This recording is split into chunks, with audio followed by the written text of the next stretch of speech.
আসসালামু আলাইকুম সম্মানিত ভিউয়ার্স।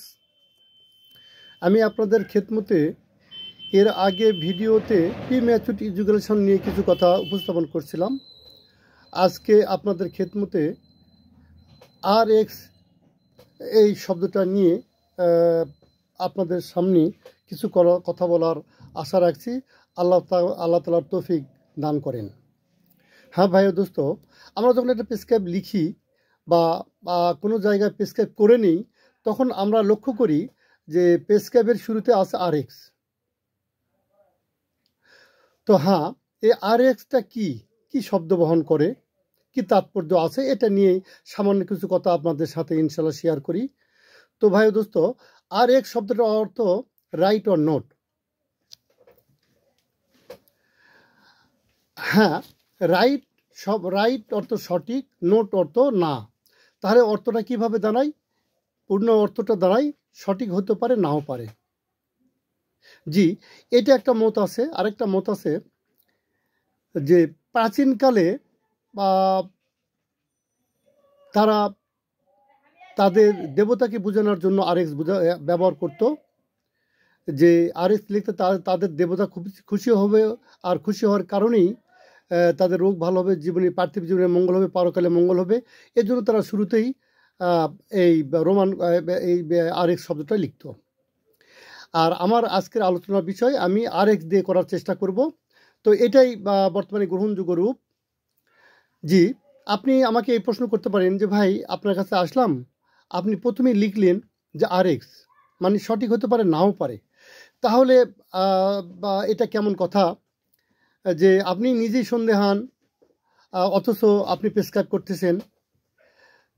কথাটা এরকমই আসবে ভাই দোস্ত, যে একজন ডাক্তার যখন লিখে, সেই সময় তার মনের মধ্যে, তার মগজের মধ্যে এইটাই আসে যে আমার মগজ আল্লাহ তাআলা পরিচালনা করে থাকেন। আল্লাহ তাআলা যদি আমার কাছ থেকে আপনাকে কবুল করেন, তাহলে আমার মগজ দিয়ে, কলম দিয়ে আল্লাহ তাআলা সঠিক জিনিসটা বের করে নেবেন। এই জন্যই এখানে RX লেখা হয়। যেমনভাবে বলা যেতে পারে, আবু জেহেল হুজুর সাল্লাল্লাহু আলাইহি ওয়াসাল্লামকে গর্ত করছেন, গর্তে ফেলার জন্য, কষ্ট দেওয়ার জন্য বা ধ্বংস করার জন্য, মারার জন্য। অথচ ওই গর্তের মধ্যে আবু জেহেল নিজেই পড়ছেন। কি কারণটা ছিল? কারণটা এটাই, আমরা বলতে পারি যে এই দেমাগের পরিচালনার মালিক আল্লাহ তাআলা। তো ভাই দোস্ত, আমি কথাটা সংক্ষেপে বলার চেষ্টা করছি। হ্যাঁ, আচ্ছা, আমি যদি এইটা আপনি আমরা বলতে পারি যে আমি ছোট ডাক্তার না হয় RX কথাটা আপনার মেনে নিলেন, যখন একজন FCPS কার্ডো বা আরও উপর লেভেলের ডাক্তার কাছে যাওয়া হয়, ওনারাও কিন্তু এটাই লেখে। তখন আমরা কি বলতে পারি? আসলে কথাটা তখন এটাই আসবে, উনিও মানুষ। আল্লাহ তাআলা ওনাকে যত জ্ঞানী দিক না কেন, আল্লাহ তাআলা তার দেমাগের পরিচালনার মালিক। ওনার দেমাগ দিয়ে যদি আল্লাহ তাআলা আপনাকে কবুল করেন, হ্যাঁ, তাহলে সঠিক এলিম, সঠিক কথা, সঠিক, হ্যাঁ, এটা প্রেসক্রাইবটা আল্লাহ তাআলা ওনার দেমাগ দিয়ে বের করে দেবেন। এই জন্য উনি ওই ডাক্তারও, ওই বা বড় ডাক্তার যে আমরা যার কাছেই যাই না কেন চিকিৎসার জন্য, উনি এখানে সন্দেহান, এই জন্যই কিন্তু RX লেখা থাকেন। ভাই দোস্ত, শুধু ডাক্তারই না, শুধু ডাক্তারকে কেন আপনি বলবেন, আমি কেন ডাক্তারকে বলবো?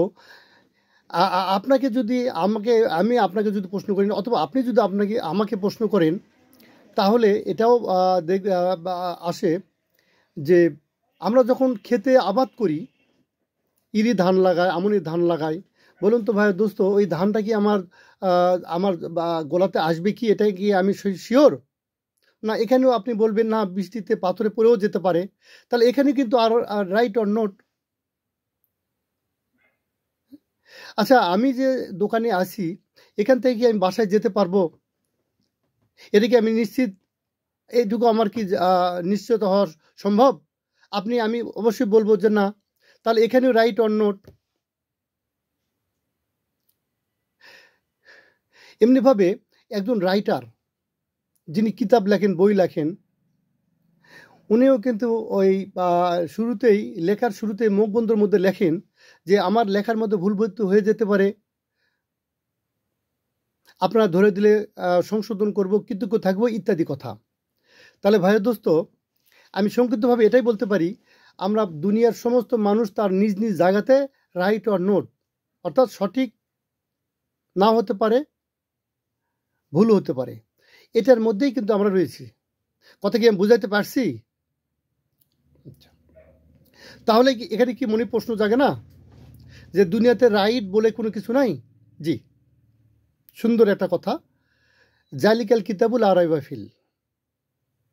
জি, আল্লাহ তাআলা আমাদের জন্য একটা প্রেসক্রাইব পাঠাইছেন, একটা চিঠি পাঠাইছেন।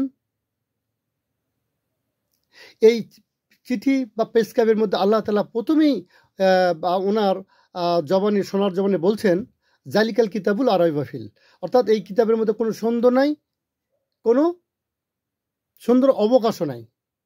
খুব করে খেয়াল করা দরকার।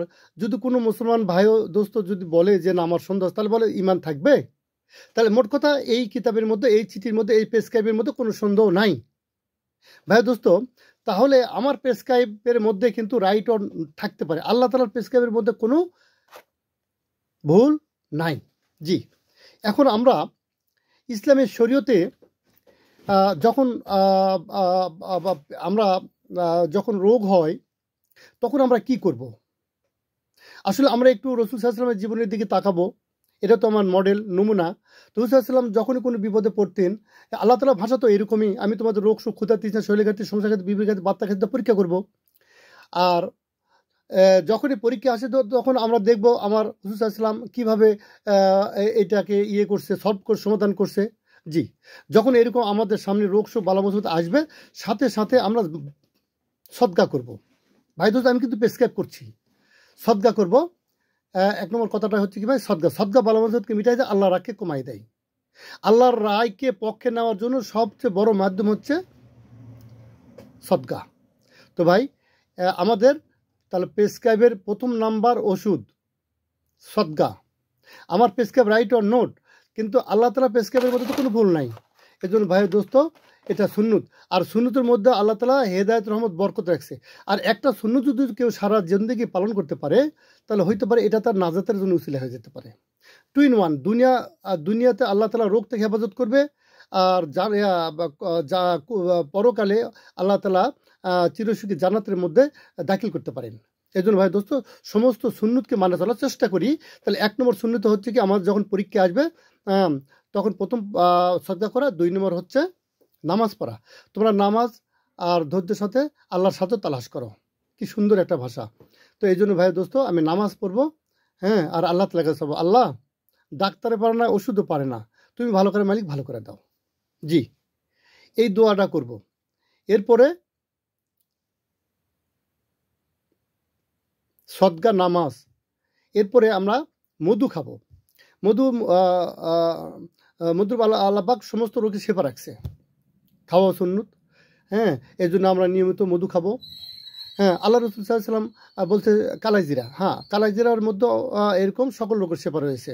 এখানে একটা কথা বলে রাখা দরকার, আমি একটা কিতাবের মধ্যে দেখছি যে কিয়ামতের আগ পর্যন্ত মানুষের শরীরে 4200 অথবা 4500 রোগ সুপ্ত অবস্থায় থাকবে। তো এই 4200 রোগের বর্তমানে বলা হয় চিকিৎসা স্বর্ণের যুগ। এই চিকিৎসা স্বর্ণের যুগও মাত্র 3000 মতো রোগ আবিষ্কার হয়েছে, কিন্তু এই 3000 রোগের কিন্তু ওষুধ নাই।